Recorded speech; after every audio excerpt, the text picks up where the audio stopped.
And for Derek and Solen, since this is kasi parang Kirai's biggest movie to date. Wow. Parang, di ba? Oo.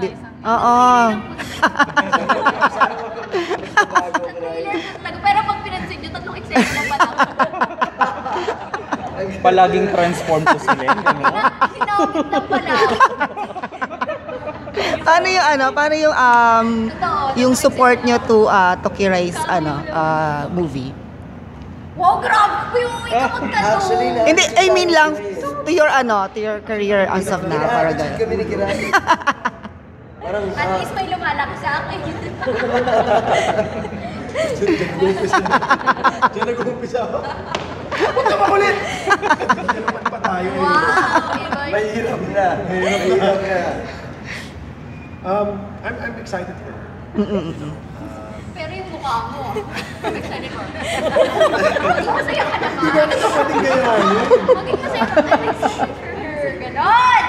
Maging masaya ka, go, ulitin mo. I'm excited for her. Hindi, galing niya dito sa pelikula, especially yung part na sumasayaw siya. Gusto niyo, excited ako sa kanya.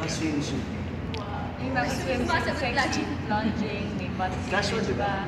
Casual interview, di ba? Monoblock. Yellow. Kasalan tayo. Monoblock, yellow, ano?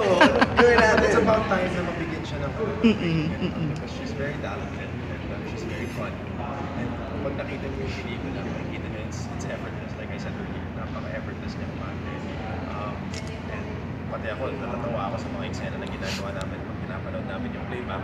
So I'm really, really excited for you, everyone. Sakto sa kanya yung material, yung script mismo. Sakto sa kanya.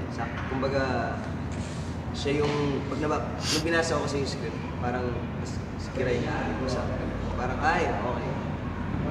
Dali. Mas maganda kasi may ups and downs, hindi lang Parang yung ganun. comedy na puro malakas. Diba yung energy? Ganito. So it's nice.